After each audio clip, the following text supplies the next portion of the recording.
What is up? Welcome to Hot Dip. We are lucky today to be joined by Chris Damron. How you doing today, Chris? Well, I am fine, Jason. Thanks for letting me on here. What? How come I'm like? What number am I? Number 10? Number 15? It's got to be between 15 and 20 because we did about five of them Okay, already this week. So okay. So what in the world am I number 15th or 20th for? you should have been, yeah, in the top two or three, I would Exactly, say. Yeah. exactly. No.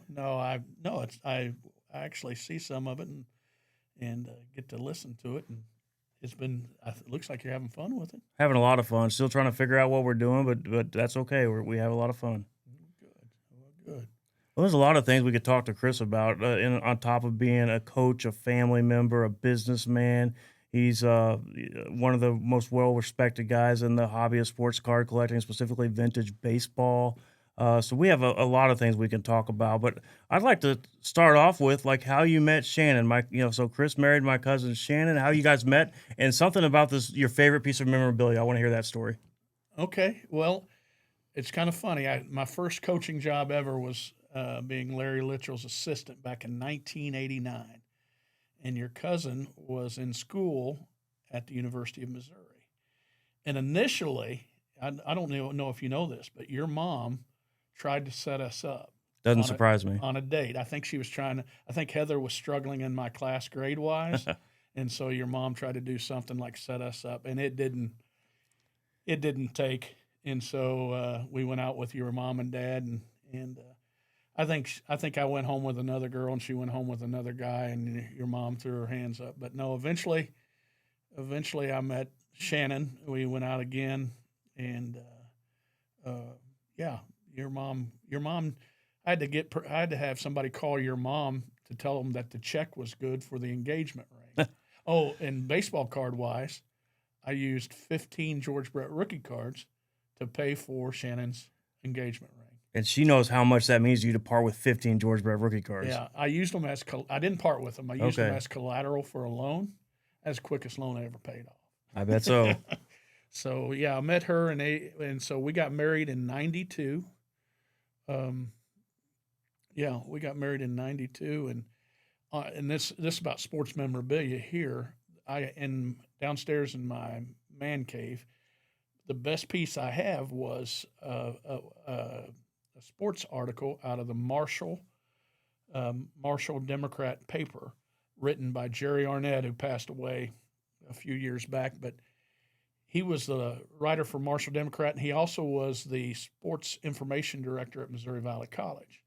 And I went to school at Missouri Valley, but my senior year in high school, for some silly reason, our coach was put us in the Slater tournament. Slater tournament was fairly new at the time, but it was loaded with a lot of big teams, right? Still is. And we were put in that, and we had a pretty good team, and we were seeded last. We were seeded 8 out of 8 teams, and Shannon's the Glasgow boys were in that tournament, along with the Glasgow girls, and the Glasgow girls was seeded first in that tournament. And the boys wanted to play Glasgow really bad because the last time Lamont High School was in the Final Four at that time was 1980. And they were in the Final Four at the same time that Glasgow was in the Final Four, but never got to play Glasgow because Lamont lost their first game and had to play for third place, and Glasgow ended up winning it. So we knew who Glasgow was. I just had never been there. And so we played in the tournament. We played Slater in the first round, and we beat Slater uh, on some great free throw shooting with just a few minutes to go in the game. We were behind the whole time. Slater was seated first. We made a ton of free throws and under a lot of pressure. And anyway, we moved on to the semifinal round. So that semifinal game, Shannon's team was playing in the semifinals too, and they were playing in the game after us. And we were playing Marshall, and I probably had the best game of my whole entire life. And my future father-in-law was there to watch it. See, so I was under a lot of pressure. Well, I didn't know it at the time, but anyway, I had a big night, and then I hit a last-second shot, and we won the game by 1 point on a last-second shot. Well, Shannon's team came out and played their semifinal game, and I think they won by 20. And Shannon happened to score like 27 points, right? And the article that this Jerry Arnett wrote, we didn't. I didn't know Glasgow. I didn't know I didn't know somebody was writing an article for a paper. I didn't know any of that stuff. But he wrote this article on the left hand side. It was about me hitting the last second shot and about me scoring 26 points. Right? Clearly says that in the article. And then on the right hand side, it says sharp shooting guard Shannon Monig leads her team with 27 and an easy win. And neither one of us knew that existed. You know, just didn't know. And on our wedding night, Jerry Arnett and his wife show up to our reception. They weren't invited guests or anything, but heck, Jerry didn't need an invitation. They drove all the way here from Marshall. They had that framed article, and somehow Jerry remembered doing an article that had me in it on one side and Shannon in it on the other side, and gave it to us on our wedding night. And it's been the best piece of memorabilia that I can keep on my wall. So when my Glasgow buddies come downstairs, I can point out to them that we tried to play Glasgow for the championship, but Glasgow didn't make it. Shannon, though, points out that she scored more points than I did and always have scored more points. So, but no, we have fun with it. Best piece I could put, I could put an autograph. I got an autograph bat down there of Jackie Robinson. It doesn't stand up in comparison to that article. So, yeah, thanks for asking about that. Oh, you bet. I love telling that story. That's a fantastic story, and Shannon is a bit competitive. That whole family is. I mean, I remember watching them play horse, and it was even Scott, who maybe I don't know if he has the accolades Shannon did on the basketball court, but he had a nice shot, and those guys could play some battles, and they were competitive on bigger horse games. Well, when Shannon and I got married, Scott grew after high school about 3 or 4 inches, and so he and I are the same age. So he played on that 85 Glasgow team that didn't make it to the finals to play us, right? But he grew 3 or 4 inches, and we had a town team basketball that we went and played in Columbia in this league filled with MU alum and different things. And Scott was, here's Scott 6'7". We had Mike Littrell at the time. Before gravity set in, he was a great player. He's at 6'6". We had Tim Reynolds. And then we had John Buckseth, who was a college All-American at Central Methodist and was, one of their greatest players to ever play there. And Mike Reynolds and I were the guards. And so when I missed a shot, I just said I was actually passing it to one of those big guys. So it was fun watching, Scott and Mike and John play in the post as big as they were. I mean, it was fun. That's a good group of guys right there. Yeah. And so you were quite an athlete, though. You had a lot of success on the basketball court. But would it be a fair thing to say that you were more of a baseball player growing up than a basketball player? Or? Oh, by far. I had a lot more. I love basketball more than baseball. Love playing it more. Love coaching it more. I always told us, they asked me in today a paper, you played baseball and you had a lot of success. Why don't you coach baseball? And why do you love coaching basketball? And I always said, in basketball, they could have a 6'7" post player, and I can do some defenses to try to keep him from getting the ball. But if they had a 6'7" pitcher on the mound, I can't do anything to keep him from throwing 90 miles an hour. So, but I loved baseball. Baseball was so much fun, and I don't know if I was such a great athlete. I just liked it a lot, and hope I worked hard to maybe take care of some of the shortcomings that I might have had as an athlete. Sole reason I married Shannon was, heck, she was almost 6 foot tall, and at the time she was the all-time leading scorer in Glasgow history. And I'm a basketball coach. I wanted to have some tall kids. Well, that didn't turn out so good for me. Gordon's 5'8", and Lydia's not even 5 foot. So but no, yeah, baseball was by far probably my best sport that I played. Yeah. And you were a catcher, right? Caught from the time I was 6 years old until the time I retired from fast pitch softball at 29.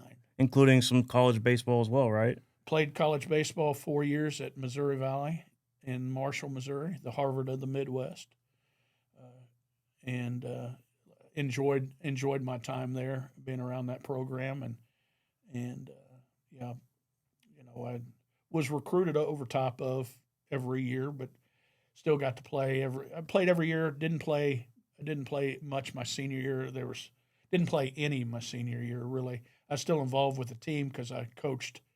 I helped coach the JV team and the varsity team. And but yeah, I was there for 4 years. Loved it.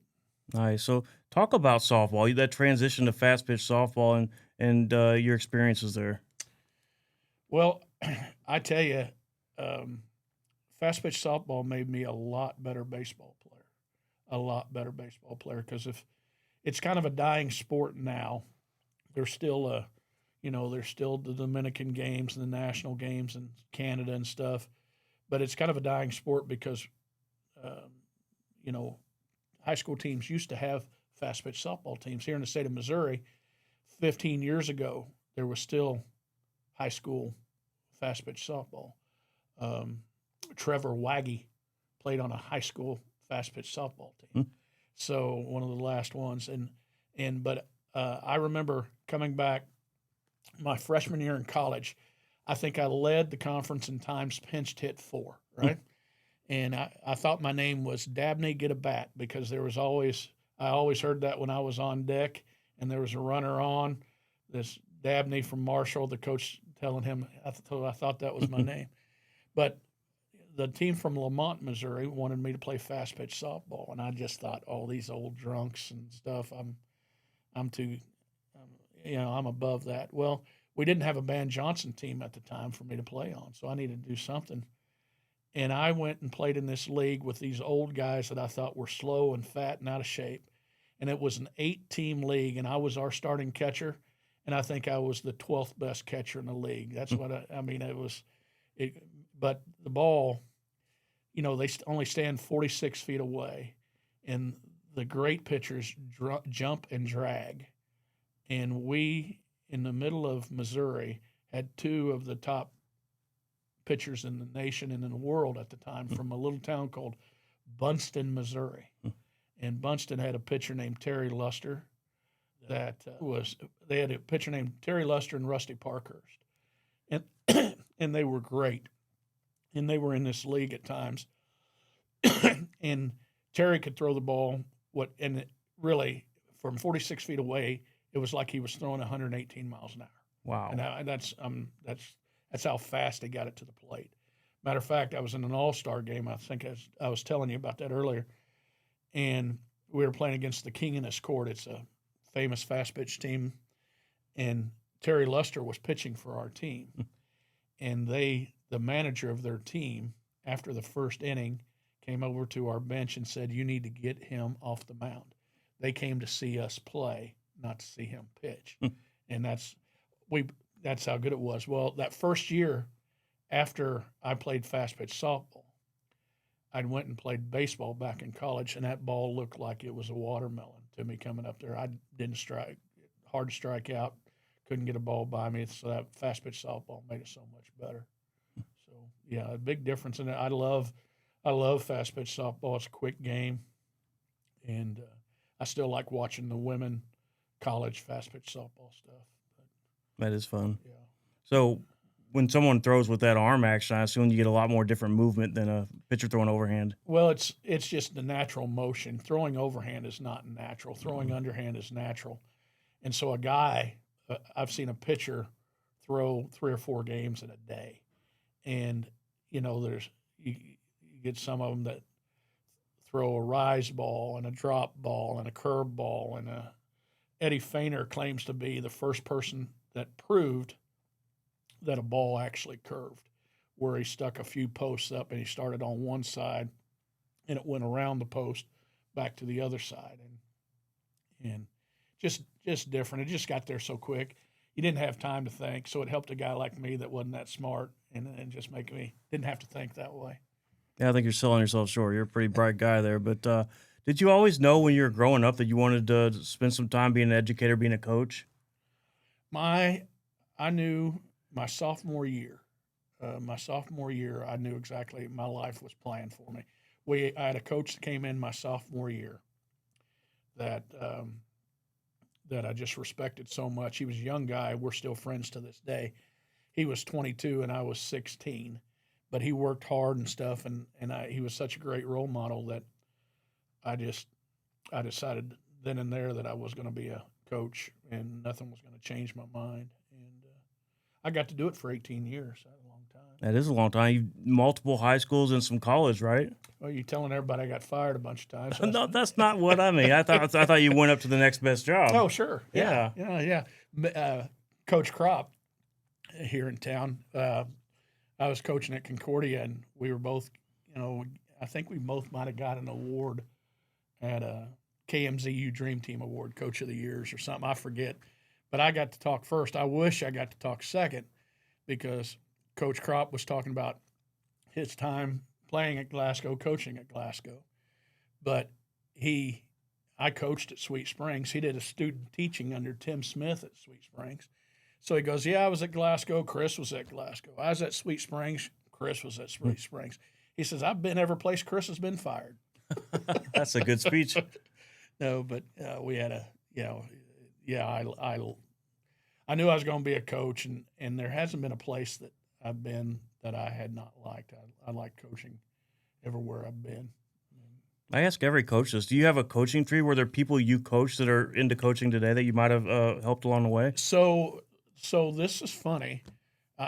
We talk about this. There is a coaching tree, and I played for a coach that just retired that had coached 50 years. Rick Mills is his name, and he has a specific coach's tree, and it kind of fans out a little bit.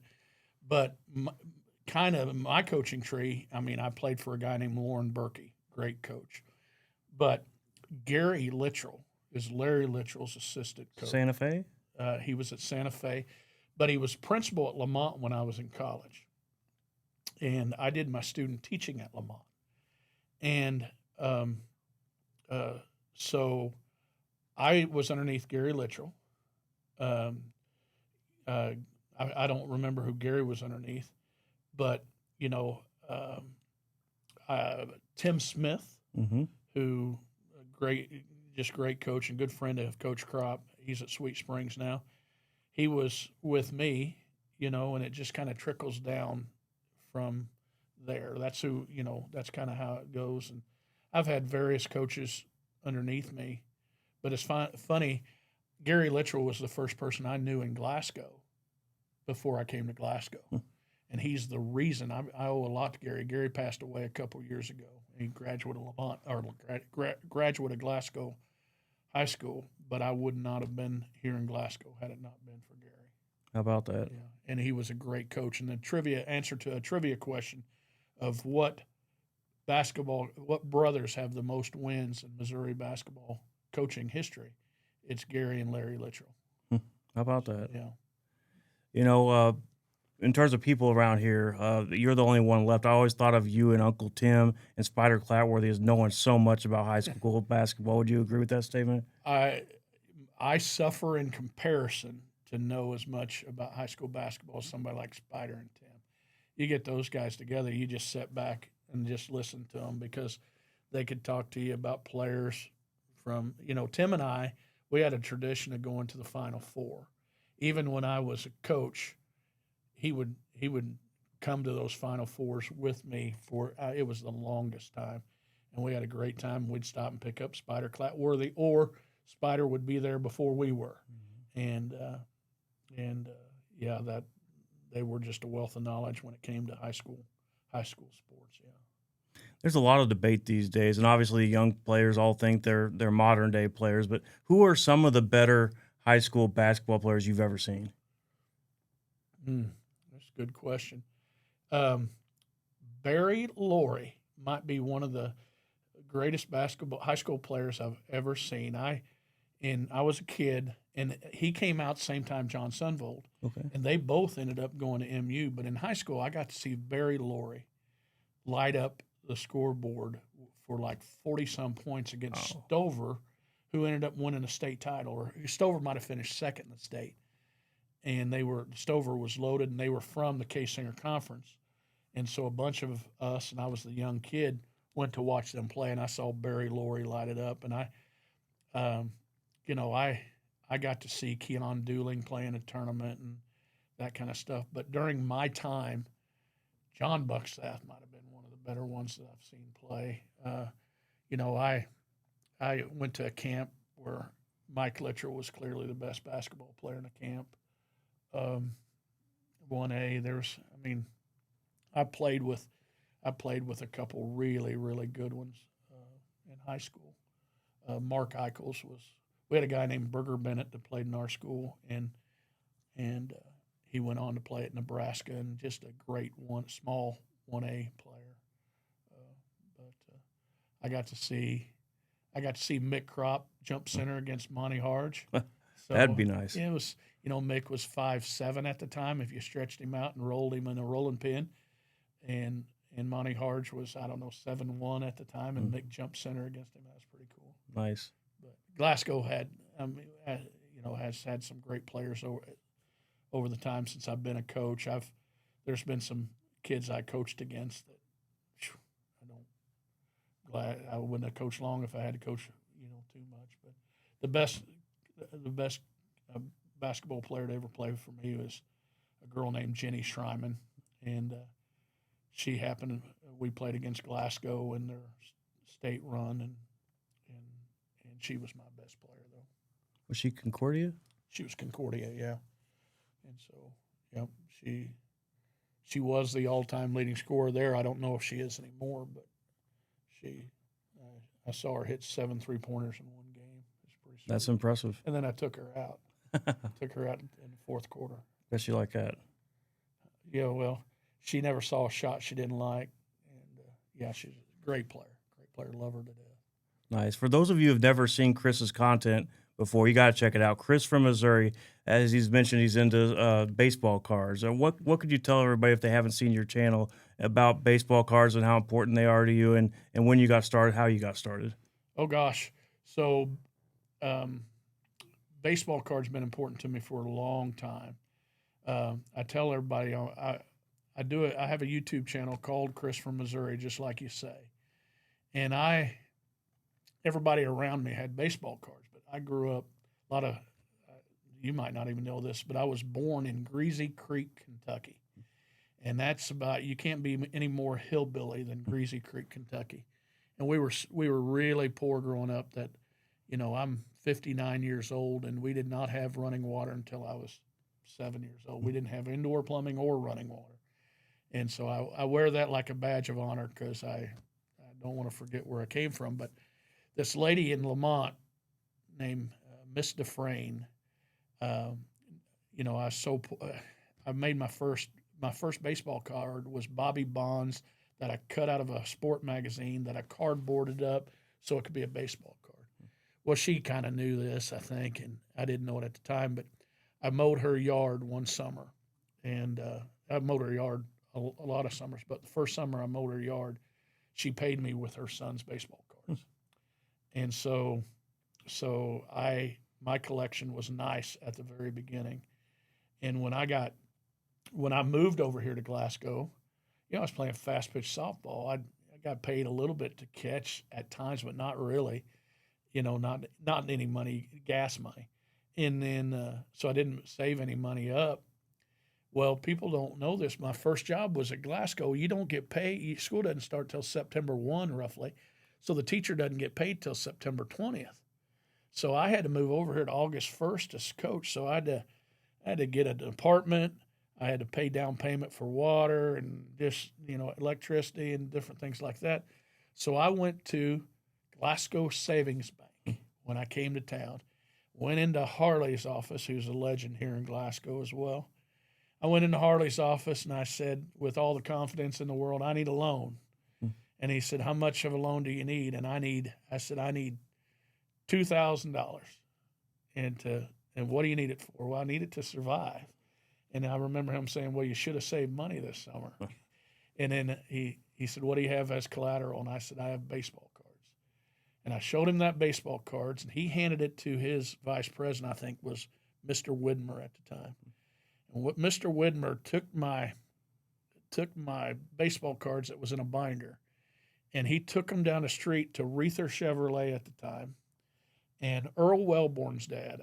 Earl Wellborn Sr., I guess, was a salesman for Reether, and he knew about cards, and he looked at these cards and how much money are they worth. And so Mr. Widmer came in, set the cards back on Harley's desk with me sitting there, and he said, give him the loan. And so I got the loan for $2,000, and that's what I was able to survive that first month. And and I paid that loan back pretty quick too.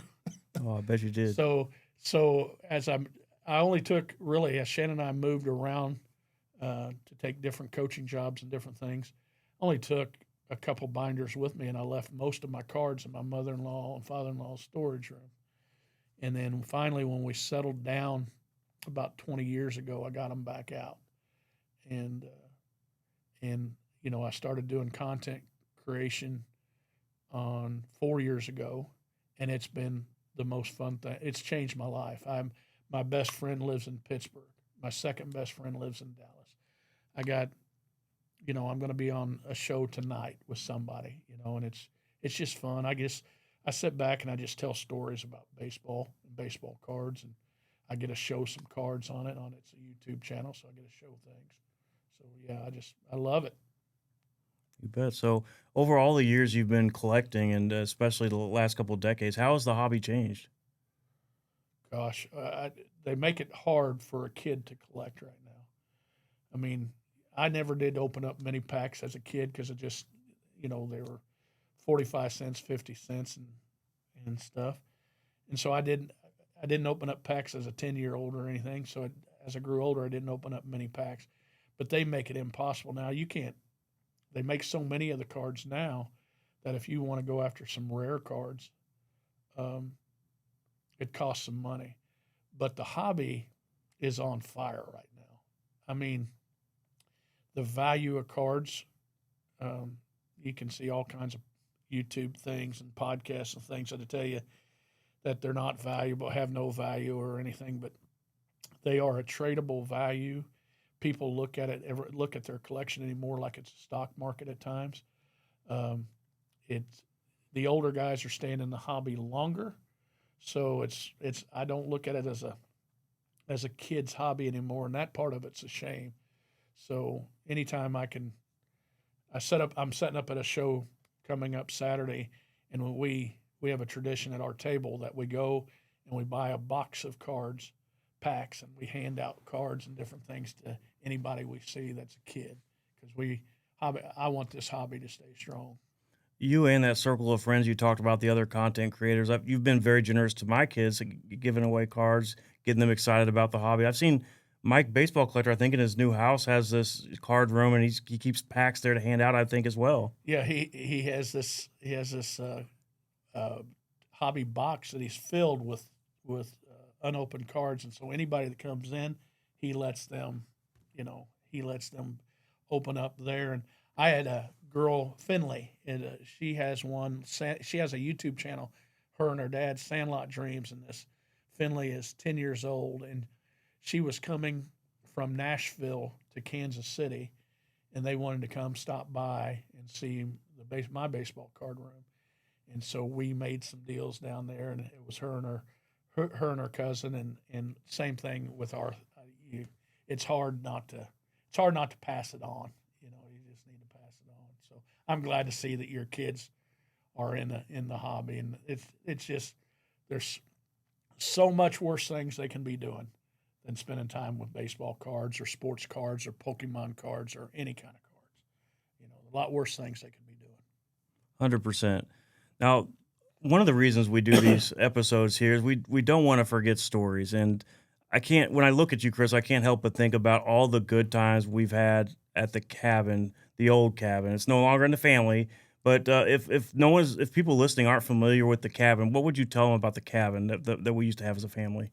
Okay, you're opening yourself up. I know. I have a feeling I know where you're going to go. Yeah. For my favorite story, but I tell you, so the cabin deer season was just always wonderful at the cabin, and that's where we got 40 guys together, and only one of them hunted, and I don't remember him killing but one or two maybe through the years that we were there.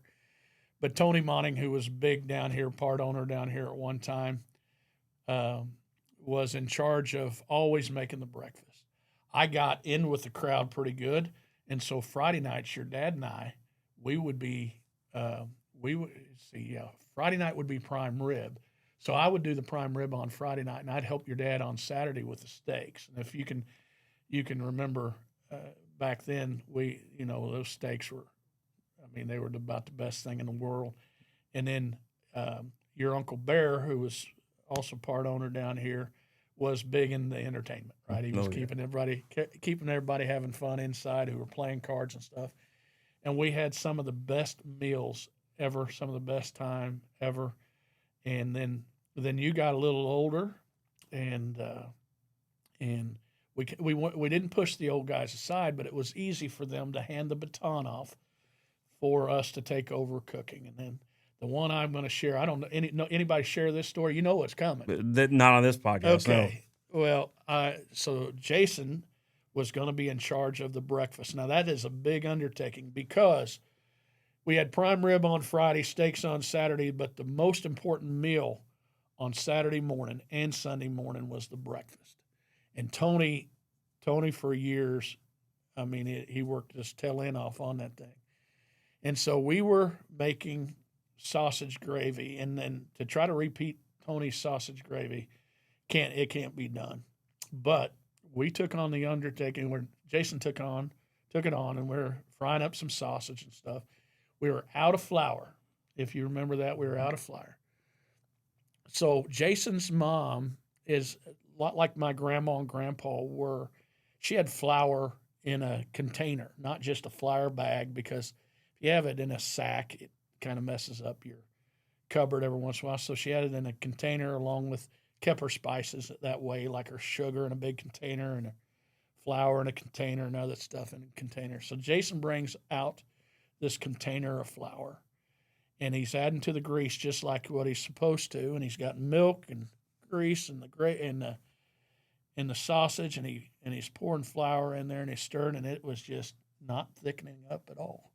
And we spent 30 minutes trying to say, what is the heck going on? And I don't add any more milk, and we were tasting it, and it just had a funny taste to it. Didn't thicken up. Well, for about 30 minutes there, Jason, instead of adding flour to the sausage gravy, he was adding powdered sugar. Not one of my best moments. Not what, but what is funny, I believe there's a couple guys that came out and ate it, and didn't say a dang word about it, but you and I had a pretty big laugh about it. Yes, we did. But I remember we were trying to save that gravy, and we had a great time. That was a great time. But the cabin memories, some of the best memories ever. I don't know how much longer you got, but one of my favorite Monning Industries moment was the old Christmas parties. Mm-hmm. And I was lucky enough to get invited down to be part of the entertainment because you had some workers here at the time. And I don't know if you're old enough to remember this, but you had a worker along with Billy Lewis. Oh, yeah.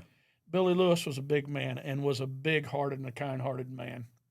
And I remember one year I did a card trick that he couldn't figure out, and he thought I was the devil.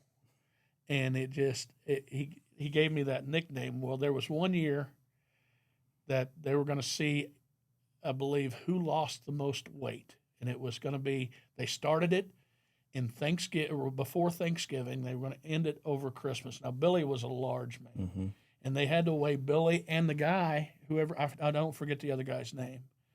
I forget the other guy's name, I'm sorry. And they weighed in right before Thanksgiving, and I happened to be down here while they weighed in. It was a big old thing. And then we were having a contest, and I think your dad was going to give out a prize. And I'll be dang, Christmas party came around, and both of them gained weight. And Billy said, who in the world puts on a weight loss contest before Thanksgiving? I think he gained like 7 pounds or something like that. But that was one of those Christmas parties used to be fun. I used to enjoy those. Great times. They were a lot of fun. In addition to coaching and collecting cards and all the sports you played, you've been a little bit of an entrepreneur as well. Can you talk about that for a moment? Well, yeah. So in 2005, my wife and I we bought a painting franchise in Columbia, Missouri, CertaPro Painters. And after a couple years, we sold the painting franchise, but kept the commercial part of that, where we stained and painted doors. And I have a company that since 2008 that stains and paint doors in Columbia, and we have contracts with Lowe's and various lumber yards throughout the state. And I sold 20% of the business this year, so I don't work near as hard. I didn't work very hard in the first place, but I really don't work very hard now. It's doing quite well. 22 employees, and it went from having 2 full-time employees to 22 full-time employees now. So pretty proud of it. That's pretty impressive. And I think over the years you've sold insurance, you've done some other things as well, right? Again, talking about how many times I get fired, but when you're a coach, you got your summers off. Yeah, you're still dealing with kids anymore, and you got your kids more now than what you used to back when I was there. You couldn't be around them so much. But I was an insurance broker for a long time. Shannon, we have this thing that if you're not growing, you're dying. And Shannon had a degree in banking and finance. She went back to school and got a degree in business, I believe, in computer automated design. Heck, she was certified physical trainer, so she did that. I tried to do the same thing. I went back and picked up a master's degree in a couple of things to make me be able to teach. A certified appraiser. I held a few different licenses for insurance licenses and different things, and yeah, it's just again, I think I want to be a lifelong learner. I know that sounds cheesy, and people who carry on a conversation with me might find that surprising, but you just keep challenge yourself, keep your mind active, and the most important thing that I want to say to anybody though, you need to have a hobby. I have a hobby. My mom, her family, they don't have a hobby. Working is their hobby. And, working is very important, very important. But I want to stay active even after I retire. And so I want to have something fun to do, something to keep me busy, something to get my rear end out of bed every morning. And so I challenge anybody that hears this, make sure you got a hobby that you like and enjoy. And I think that's very important. You bet. Now, you and Shannon have 2 phenomenal kids. What can you tell us about Gordon and Lydia? They're good traits. They take after me. And no, Gordon lives in Columbia. He's doing quite well. He closed on a house. Gordon. I always wanted Gordon. Gordon's mom, great basketball player. I was a coach forever. Always wanted Gordon to grow up and be a basketball player. And Gordon's adopted from Russia, and that was part me. I wanted to get me a 7-foot tall Russian center, so I could make me a better coach and stuff. And Gordon can play about 7 or 8 musical instruments, and he taught himself how to play the piano and the guitar, and all that's really cool. But when I'm sitting around talking to the dads about their kids' free throw percentage, and so I'm very proud of him. And Lydia she's a little miracle. She was born 1 pound 10 ounces. She weighed 15 ounces at one time, and now she's doing quite well. And she works over at a nursing home called the Lodge, and she helps with entertainment and stuff over there. And she's everybody treats her like they're her 12-year-old granddaughter, and I like where she is right now, and I think she's in a really good place, and both of them pretty low maintenance, and makes my life a little bit easier now too. So Awesome. Love them. Awesome. Well, we lost Uncle Tim this year, your father-in-law, and I want to make sure that we always remember Uncle Tim. He's just a remarkable man. What are some of your favorite Uncle Tim moments, father-in-law moments? I have a lot of them. One of my favorite. He's such a great sports guy that on Friday the night that I got married, there's a NCAA tournament game, and he hands me Shannon's hand, and he whispers to me like he's saying something. This is like somebody probably thought he's saying, take good care of my daughter.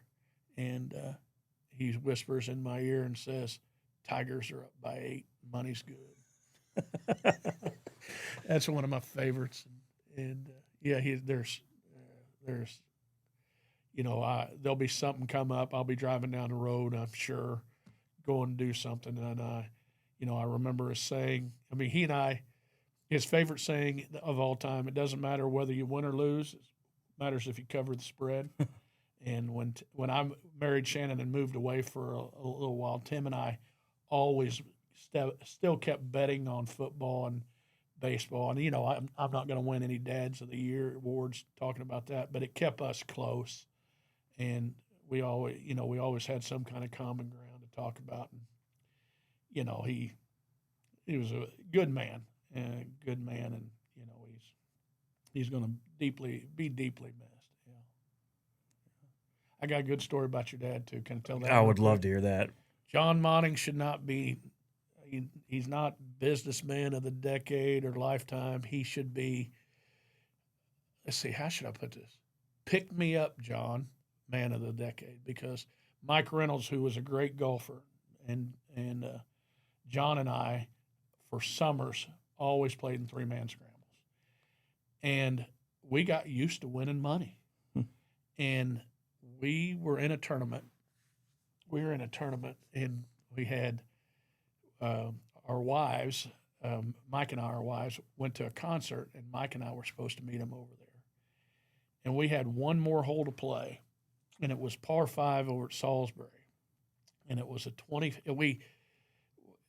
We were coasting in the tournament. We were at the top of the tournament, at the top of where we should be in it. We were going to win Calcutta money, and we were going to win the tournament money. And Calcutta money is basically the extra money it's a bet on the side. But then we hit a bad spell, and we bogeyed a hole we shouldn't have bogeyed, and we had one more hole to play, and we needed a birdie putt. And we struggled with the tee shot. And then second shot, we struggled with it. Finally, the third shot, we put it up on the green, but it was 30 feet away, was our best shot. And what we were doing is Mike putted first because he was not the best putter. And your dad used to always putt first because he was a good putter, but he didn't want to be influenced by us. But he was struggling that day, and I was struggling. We all were struggling. And Mike hits a beautiful putt. It looks like it's going in, and he missed. It doesn't go in. We needed that putt to go in. He picks it up, and then I'm the next one, and I putt this thing, and I knew it wasn't going in right when I putted it, and it went past. I had no clue. And Mike and I were just we just knew it was a 30-foot putt, and John, we're still frustrated. We're still over there throwing clubs, and we were waiting. We didn't think your dad would be putting. He steps up there, and we're not even facing him, and he said, he putts it, and immediately after he putts it, he said, and I'm not going to cuss on here, but he called us a name as he's putting it. He said, you, whatever you want to call us, are not the only 3. You're not the only 2 putting this. And I'll be dang, we turned around and the ball was midway and it sunk. Wow. And it was let's put it this way. It was a $1,700 putt just for me. It's a lot of pressure. When you're a high school teacher, $1,700, we show up. We carried him back to his golf cart and had a great time with him and all that kind of stuff. And we sat up there and celebrated for a while.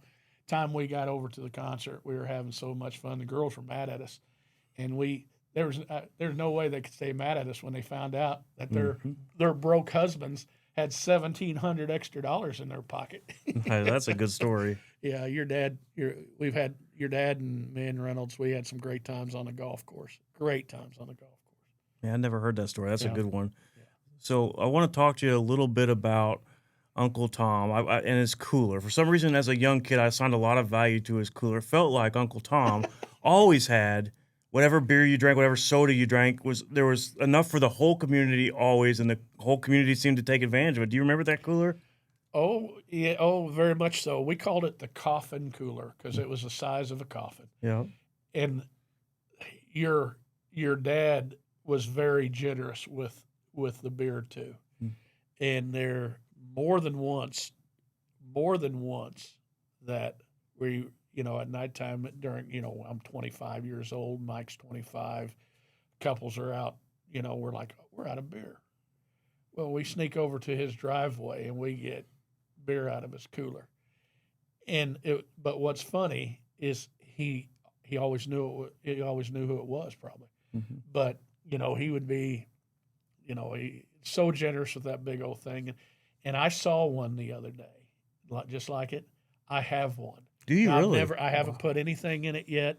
And I thought of bear when I got it. It was when I picked it up, and so I have it, and so I think I might donate it to Lions Club for their golf thing, maybe in his honor, Nice. because if that was that a lot of guys my age remember that, remember that cooler and how it saved us from parchment, Oh, from yeah. being parched. So Well, I'm glad you brought up the Lions Club. What has the Lions Club meant to the community of Glasgow over the years? the Glasgow Lions Club's the most giving group of people. Glasgow. I mean, I'm telling you, you have to put a pen to paper. But Glasgow Lions Club's done millions for the community, and they put on, we brought music to Glasgow, right? Over the Glasgow's had some music concerts that other towns don't get. Other towns of 1,500 people don't get the kind of bands that we've gotten here. Some of the Grammy Award winners, and different things that we've got here. So that's real big. But they've given so much to the community, made wishes for kids with, cancer and disabilities, and, we try, we do a lot of good for not an active member as much anymore, but I'm very proud of what they do. A golf tournament that's in your Uncle Bear's name. Heck, it was the Bear Monning Memorial before he even died. 10 years before he even died, it became the Bear Monning Memorial Tournament. And we just raise thousands of dollars throughout the year and do different projects throughout the community. And I don't know where the town will be without it, because that's got a lot of good young men in it, and it's time to pass that torch on. I mean, I was one of the youngest ones in it when your dad and Bear were active in it, and Tim were active in it, and then I became one of the older ones in it, and now it's the torch has been passed. It has. Now, most of the people around here that are baseball fans are Cardinals fans. Are they right? Those are the ones that they can't complete sentences, and they struggle with. I mean, you probably have some workers here that Right. you have to go out and read their work list for them so they'll know what to do, but they'll learn someday. But I don't know. I love their passion and I respect their passion, and but no, to answer your question, no, they're not right. That's right. But I still love them. That's right. Yep. All right. Well, Chris from Missouri, if you've never checked out that channel on YouTube, make sure you check it out. I don't care if you're into sports cards or not. It is good content. Chris, it's been a pleasure having you on today. Thank you so much for being here and for everything you've done for us. Well, Jason, I appreciate you. This is a great setup you have here, and I like your stories that you do about not just galvanizing, but the community as well and different things. And I wish Monning Industries continuous success with everything. And you guys have been so great for the community, such a giving family. The town. You come from a lineage that you got to live up to.